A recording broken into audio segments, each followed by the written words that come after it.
My 5-year-old son, Jasper, looked up from his coloring book that Tuesday afternoon, his brown eyes finding mine with that serious expression only little kids can manage. "Mom, when did you stop being my real mom?" I nearly dropped the laundry basket I was carrying. The question hit me like ice water, but I laughed it off, the way you do when kids say something bizarre. "What do you mean, sweetheart? I've always been your mom." He went back to coloring his dinosaur purple, his little hand gripping the crayon with complete concentration. "No, I mean, when did you stop being my real mom and become my pretend mom?" I set the basket down and walked over to the kitchen table where he was working. "Jasper, honey, I don't understand. Why would you think I'm your pretend mom?" He didn't look up this time, just kept filling in the dinosaur spikes with careful strokes. "I heard Grandma Nadine on the phone yesterday when she was watching me. She was in the bathroom and didn't know I was outside the door. She said the real mom doesn't know we switched them. She said you were never supposed to find out." My legs felt weak. I pulled out the chair next to him and sat down hard. What else did Grandma say? She was talking to someone about papers and money. She said something about keeping the secret for 5 years and that it was getting harder now that I was asking questions. He switched to a green crayon for the grass. "Mom, what did she mean about switching? Like switching places in line?" My mouth was completely dry. I tried to keep my voice steady, normal, like we were discussing what to have for dinner. Sometimes adults say things that don't make sense. Maybe you misheard her. No, I heard her really good. She said my name and everything. She said Jasper's real mother can never know what we did. Then she came out and saw me and got really weird. She gave me 2 popsicles and made me promise not to tell anyone about her phone call. "But you're not anyone. You're my mom." The room felt like it was spinning. Nadine, my mother-in-law, who'd been nothing but supportive since Jasper was born, who'd helped us through everything, who called herself the world's proudest grandmother. What could she possibly mean? "Jasper, you did the right thing telling me. Can you remember anything else Grandma said?" He thought hard, his face scrunching up. "She said something about hospital records and that Uncle somebody was getting nervous. But I don't have an uncle, do I?" "No, baby, you don't have an uncle." My mind was racing through possibilities, each one more impossible than the last. "Why don't you go play in your room for a bit? I need to start dinner." "Okay, Mom, you're not mad at me for telling, are you? Grandma said it was our secret, but secrets feel bad in my tummy." I pulled him into a hug, breathing in his little boy smell of crayons and apple juice. "I'm not mad at all. You should never keep secrets that make your tummy feel bad." After he went to his room, I stood in the kitchen trying to make sense of what I'd just heard. Switch them. Real mother? 5 years of secrets? Jasper had been born in February 2019, a traumatic emergency C-section that had led to 5 days in the NICU. I remembered every terrifying moment, every beep of those machines, every time I'd held my breath waiting for him to take his. When Declan came home that night, I waited until after Jasper was in bed to confront him. We were in our bedroom, him changing out of his work clothes, me sitting on the edge of the bed. "Jasper heard your mother on the phone yesterday. She was talking about his real mother and switching babies and keeping secrets for 5 years. Declan's hands froze on his shirt buttons. His face went completely white, then red, then white again.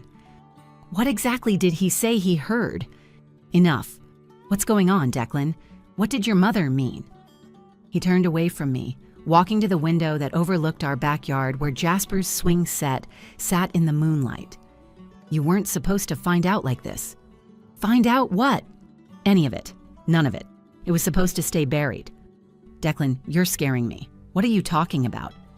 He turned around and I saw tears in his eyes. Real tears, which I'd only seen twice in our entire marriage. You weren't supposed to hear that, he said, his voice breaking. Then he walked out of our bedroom, down the stairs, and out the front door, leaving me sitting there with my entire world tilting off its axis.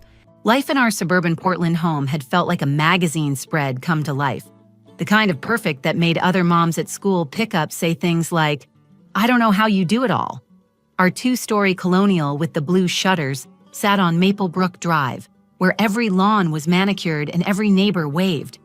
I'd been married to Declan for 7 years, and Jasper was our miracle baby after 3 years of trying. 2 miscarriages, and more fertility treatments than I wanted to remember. My morning routine was sacred. Up at 6 a.m., shower while Declan got ready for work, then downstairs to make Jasper's breakfast. He only ate dinosaur-shaped pancakes on Tuesdays and Thursdays, regular circles on Monday, and waffles on Fridays. Wednesday was cereal day because even perfect moms need a break. I taught 4th grade at Lincoln Elementary, the same school Jasper attended for kindergarten, which meant we drove together every morning singing along to his playlist of Disney songs mixed with the Beatles because Declan insisted our son needed culture. "Mom, did you know that octopuses have 3 hearts?" Jasper would announce from his booster seat, his backpack beside him covered in superhero patches. "Mrs. Patterson taught us that yesterday." "That's amazing, buddy. What do they need 3 hearts for?" "1 pumps blood to the body and 2 pump blood to the gills. I want 3 hearts too." "What would you do with 3 hearts?" "Love you 3 times as much." These were the moments that made everything worth it. The fertility struggles, the complicated pregnancy, the emergency C-section that had nearly gone wrong. Declan would leave for his software engineering job at Morrison Tech by 7:15, always kissing us both goodbye, always saying "my 2 favorite people," like it was a prayer.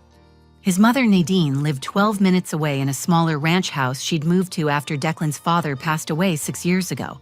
She watched Jasper every Tuesday and Thursday afternoon while I ran the after-school tutoring program. "It's my joy," she'd say, picking him up from my classroom. "Besides, someone needs to spoil this little prince." She'd been my rock during those early months when I could barely function. The C-section recovery had been brutal, complicated by an infection that kept me in the hospital for 8 days total.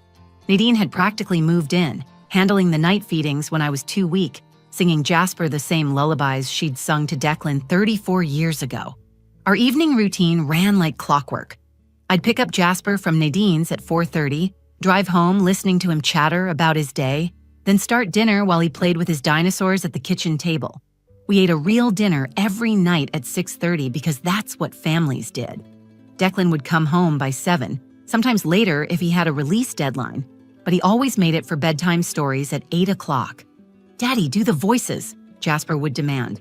Holding up whatever book he'd chosen, Declan would transform into pirates and dragons and talking rabbits, while I sat in the doorway watching my 2 guys, my whole world in one small bedroom decorated with glow-in-the-dark stars. But the last few months had felt different. Declan was working until 9 or 10 most nights. "Big project," he'd say, kissing my forehead. "Johnson's breathing down everyone's neck." Nadine had started showing up unannounced, always with an excuse. I was at the grocery store nearby and thought I'd stop in. She'd take Jasper to the park, the zoo, the children's museum, always alone, always insisting I needed the break. "Let me help more," she'd say. "You look tired, Marlo." Mothers need rest too. And Jasper's nightmares had started 3 weeks ago. He'd wake up screaming about a lady in a hospital room, reaching for him, calling his name. "She's so sad, Mommy. She keeps saying she's sorry." "It's just a dream, sweetheart," I'd tell him, rubbing his back until he fell asleep again. When I mentioned it to Declan, he'd been staring at his phone. Kids go through phases. My mom says nightmares are developmental, totally normal at 5. But nothing about his response felt normal. The way he wouldn't meet my eyes, the way his voice sounded rehearsed, the way Nadine suddenly became an expert on child development when she'd been a cardiac nurse, not pediatric. Looking back now, the signs were everywhere. I just didn't want to see them. After Jasper dropped that bomb about what he'd overheard, I couldn't focus on anything else. That night, after Declan walked out without explaining, I sat in Jasper's room watching him sleep. His little chest rose and fell peacefully. His favorite stuffed T-Rex tucked under his arm, completely unaware that he'd just shattered his mother's world with an innocent question. His dark hair fell across his forehead the same way Declan's did. Or was I imagining the similarities now, looking for proof he was really mine? Declan didn't come home until 2 a.m. I heard him slip into bed, smelling like whiskey from whatever bar he'd hidden in. I pretended to be asleep. Neither of us spoke when the alarm went off. 4 hours later. He left for work without breakfast, without his usual goodbye kiss, without even looking at me. I called in sick to work, something I'd only done twice in 6 years. After dropping Jasper at school, trying to act normal when he asked why Daddy left so early, I drove straight to Nadine's house. She was in her front garden, pruning her prized roses like it was any other Wednesday morning. "Marlo, what a surprise. Shouldn't you be at work?" She didn't look up from her roses, but I saw her hands tighten on the pruning shears. "We need to talk about what Jasper heard you say on the phone." The pruning shears stopped moving. She slowly straightened up, her face cycling through emotions like a slot machine before settling on defensive. Children misunderstand things all the time. Their imaginations run wild. "Don't lie to me, Nadine. He heard you talking about his real mother, about switching babies. What did you mean?" She set down her tools carefully, brushing dirt off her gardening gloves. "You should talk to Declan about this." I tried. He walked out. "So now I'm asking you, what secrets have you been keeping about my son?" Nadine looked toward her house, then back at me. Her perfectly composed face, the one that had comforted me through labor pains and sleepless nights, started to crack. "There was a situation at the hospital when Jasper was born. Complications. Decisions had to be made quickly." "What complications?" I remember the C-section, the infection, the NICU stay. "What aren't you telling me?" "Do you really remember everything, Marlo? Or do you remember what we told you happened? You were so heavily medicated. The infection, the blood loss, the emergency surgery. You were in and out of consciousness for days." My stomach churned. "What are you saying?" "The woman in the room next to yours, she had a baby the same night. There was a mix-up with the identification bands. By the time anyone realized, you'd already held Jasper, nursed him, named him. Declan made a decision. He paid her to stay quiet and disappear." The world tilted. I grabbed the garden fence to steady myself. "You're telling me Jasper isn't my biological son?" Nadine's silence stretched between us like a chasm. Finally, she spoke, her voice barely a whisper. "The DNA test confirmed it when he was 3 days old. But you were so fragile, Marlo. The doctors said the stress could kill you. You'd already lost so much blood. Declan thought if you lost the baby too, after everything you'd been through trying to conceive, you wouldn't survive it. So you all just decided to lie to me? For 5 years? We decided to protect you and to give you the family you deserved. The other woman didn't want her baby anyway. She was young, alone, planning to give him up for adoption. Declan offered her money to make it official, to disappear. Everyone won." "Everyone won?" "I've been raising another woman's child without knowing it. You've been raising your child, the child you fed at 2 a.m., who you taught to walk, who calls you mommy. Biology doesn't make a mother, Marlo. Love does. That wasn't your choice to make. Or Declan's. You stole 5 years of truth from me." Nadine reached for my hand, but I pulled away. "We gave you 5 years of happiness, 5 years of being Jasper's mother without questions or doubts. Isn't that worth something?" I backed away from her perfectly pruned roses and her perfectly justified lies. "Where is she? The biological mother? Where's my biological child?" "I don't know about the woman. Declan handled that. As for your biological child, you should talk to your husband about that." I ran to my car, leaving Nadine standing among her roses, still wearing her gardening gloves like armor against the truth she'd finally been forced to tell. I drove home from Nadine's house with my hands shaking so badly I had to pull over twice.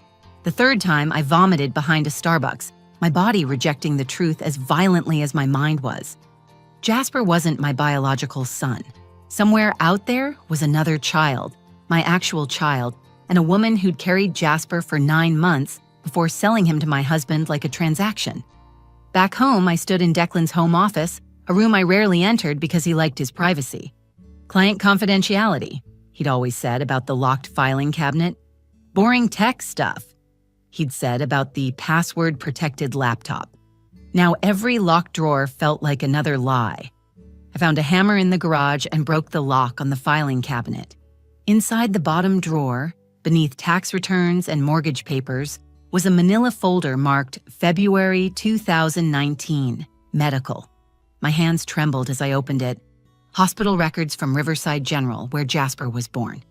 DNA test results dated February 18, 2019, 3 days after his birth. 2 sets of results, Child A and Child B. The technical language was clear even to my non-medical brain. Child A showed no genetic match to Marlo Holt. Child B showed no genetic match to Sienna Voss. Behind the test results was a legal agreement, 20 pages of dense text. Sienna Voss had accepted $500,000 to relinquish all parental rights to the male infant born February 15, 2019 at 3:47 a.m. She agreed to never contact the family, never seek visitation, never reveal the circumstances of the adoption. The money had been wired in 5 installments over the first year. A photo was paperclipped to the back page, a young woman with dark hair and Jasper's exact eyes holding a newborn baby, tears streaming down her face. Someone had written on the back, Sienna and baby boy Voss, February 15, 2019, 3:47 a.m., final photo before placement. I studied her face. She looked exhausted, devastated, broken. This wasn't a woman who didn't want her baby. This was a woman who felt she had no choice. I called my sister Bryn. I need you to watch Jasper tonight. Don't ask questions, just come over at 5. Marlo, what's wrong? You sound terrible. Please, Bryn. I'll explain everything later. Just come at 5 and don't let Declan take him anywhere if he shows up. Next, I did something I never thought I'd do. I Googled private investigators in Portland and called the first one with decent reviews, James Garrett, former police detective, specialized in missing persons and family cases. I need you to find someone, I told him, sitting in my car in his parking lot an hour later. Sienna Voss. She gave birth at Riverside General on February 15, 2019. She signed adoption papers for my husband, except I just found out about it today. He didn't judge, just took notes. Any idea where she went? The papers list an address in Northeast Portland, but that was 5 years ago. She was 28 then, so she'd be 33 now. She got $500,000 from my husband. That's all I know. I'll find her, he said. Usually takes a few days to a week. 3 days later, he called. She lives in Seattle, works as a pediatric nurse at Children's Hospital. Never married, no other kids. She volunteers at a crisis nursery on weekends, the kind where desperate mothers can leave babies safely. Want the address? My heart broke a little more. She was working with children, surrounding herself with other people's babies. Yes, send me everything. I made my decision while staring at her current driver's license photo James had somehow obtained. She looked older, sadder, but those were still Jasper's eyes looking back at me. She deserved to know her son was loved, was happy, was thriving, and I needed to know what happened to my biological child. I told Declan I was visiting Bryn for the weekend. He barely looked up from his laptop, the coward. Have fun. Mom can help with Jasper. Your mom has helped enough, I said, but he was already back to typing. I kissed Jasper goodbye Friday morning, holding him extra long. Be good for Daddy and Grandma. Are you okay, Mommy? You've been sad all week. I'm fine, baby. I just love you so much sometimes it makes me emotional. I love you too, Mommy, more than all the dinosaurs that ever lived. The drive to Seattle took 3 hours. 3 hours to figure out what to say to the woman whose baby I'd been raising. 3 hours to prepare for whatever truth she might tell me about my own child. Sienna Voss lived in a small apartment building overlooking Puget Sound, the kind with weathered cedar siding and boats bobbing in the marina below. I stood outside her door for 5 minutes before knocking, my heart pounding so hard I thought it might break through my ribs. When she opened the door, I gasped. Jasper's eyes, Jasper's nose, even the way she tilted her head slightly when confused. Can I help you? She asked. I'm Marlo Holt. I think you know who I am. Her face crumbled like a sandcastle hit by a wave. She gripped the doorframe, her knuckles white. He said you'd never find out. He promised me you'd never know. Can I come in? She stepped aside wordlessly. The apartment was small but warm, filled with children's artwork covering every wall.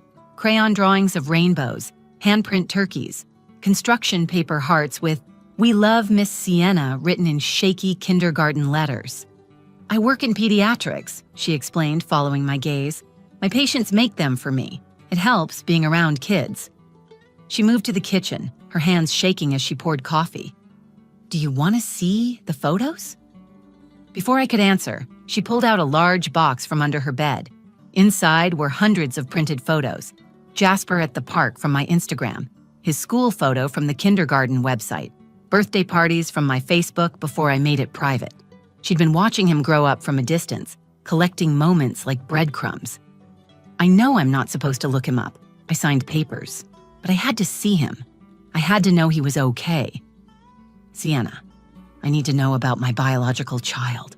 Where is my baby? She looked at me, confusion replacing grief. What do you mean? You don't know?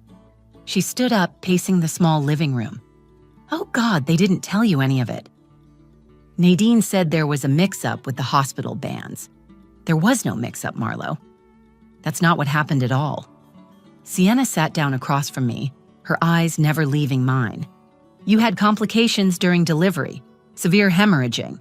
They rushed you into emergency surgery. Your baby girl was born at 3:53 a.m.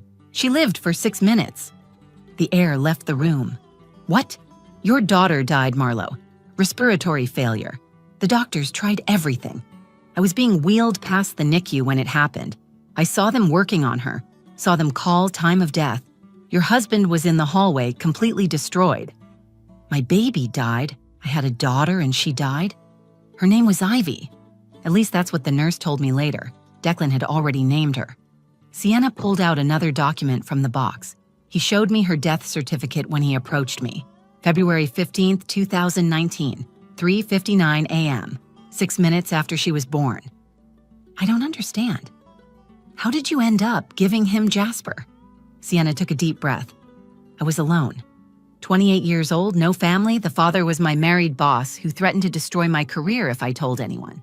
I'd already decided on adoption. I was in the recovery room holding my baby trying to say goodbye when Declan appeared. He looked like a ghost. He said his wife was dying, not physically but emotionally. Said you'd tried for years to have a baby, that losing Ivy would destroy you completely. So he bought your baby? He offered me a solution. I needed to disappear anyway because of my boss. The money meant I could start over, go back to school, become a nurse like I'd always wanted. He said you were already holding a baby, thinking it was yours because of the medication and trauma. The hospital mixed up the bands during the emergency, and you'd been calling the baby Jasper, nursing him, bonding with him. The hospital was in on this? One nurse. Nadine's friend from when she worked there. She switched the documentation. By the time you were coherent enough to understand what was happening, you'd been Jasper's mother for 3 days. Declan said letting you believe he was yours was kinder than telling you Ivy died. I stared at her. This woman who'd given up her child for mine to have one. You sold your baby. No, Sienna said firmly. I saved your life. That's what Declan told me. The doctors said another loss might kill you, that your body and mind couldn't take it. I gave my son to a mother who needed him. The money was just logistics, but you kept the money, $500,000. Sienna stood up, walked to a desk, and pulled out a folder. Every penny is in a trust fund for Jasper. For college. It's worth almost $1 million now with investments.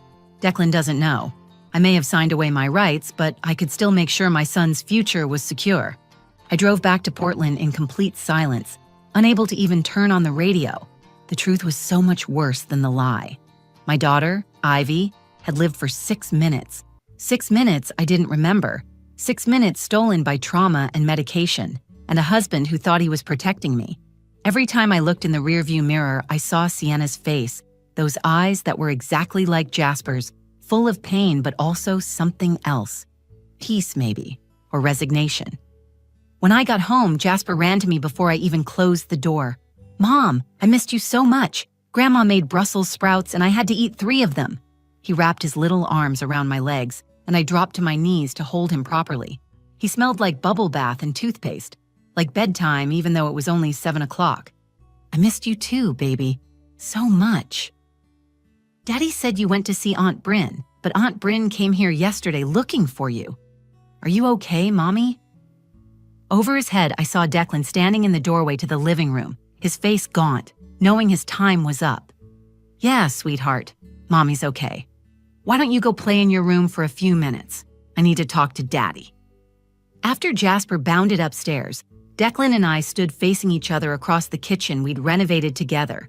where we'd fed Jasper his first solid foods, where we'd celebrated his first day of kindergarten with special pancakes.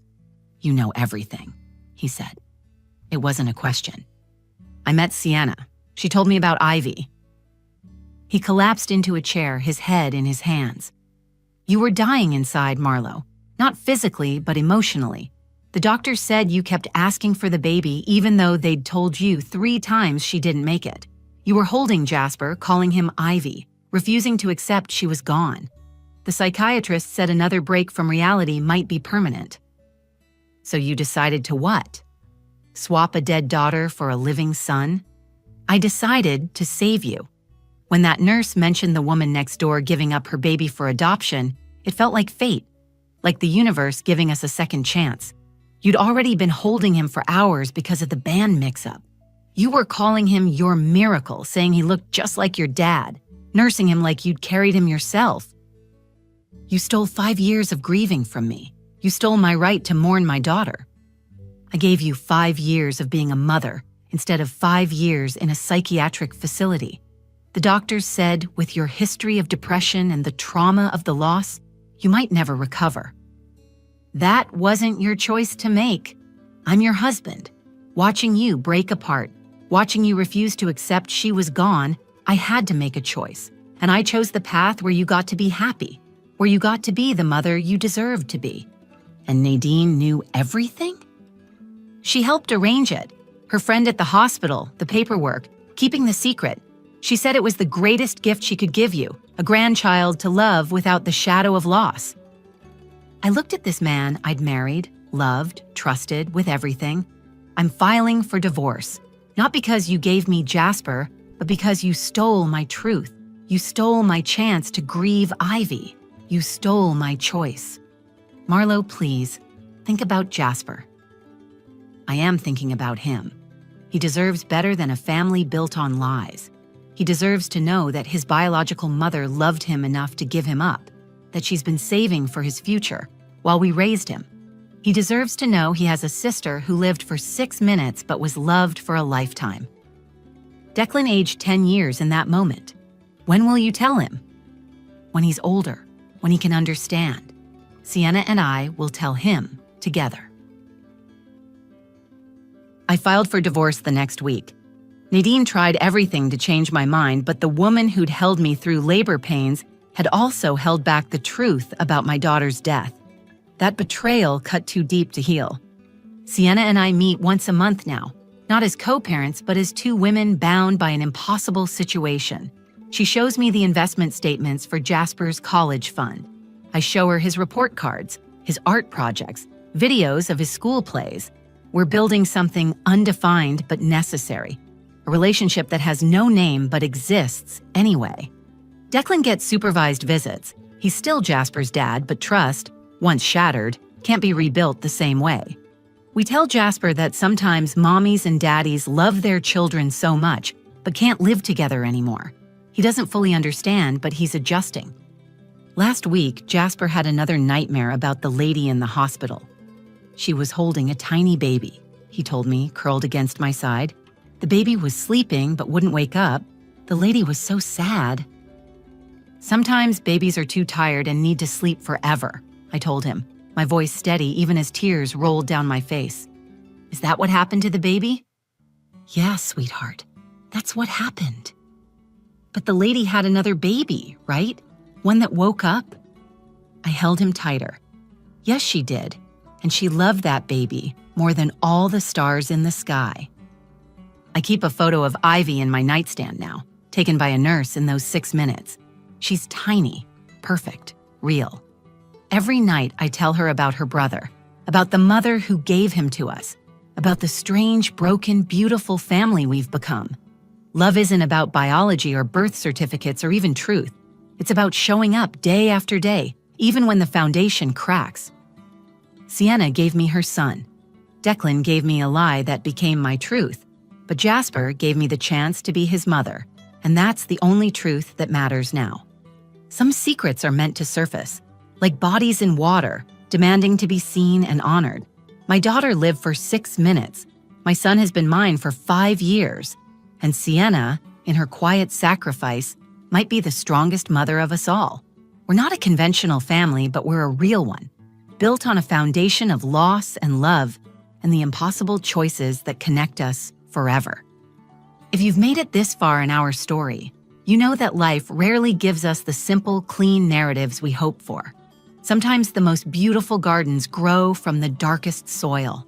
If this story touched you, please like this video and share it with someone who needs to hear that families come in all forms, some traditional, some impossible, but all valid.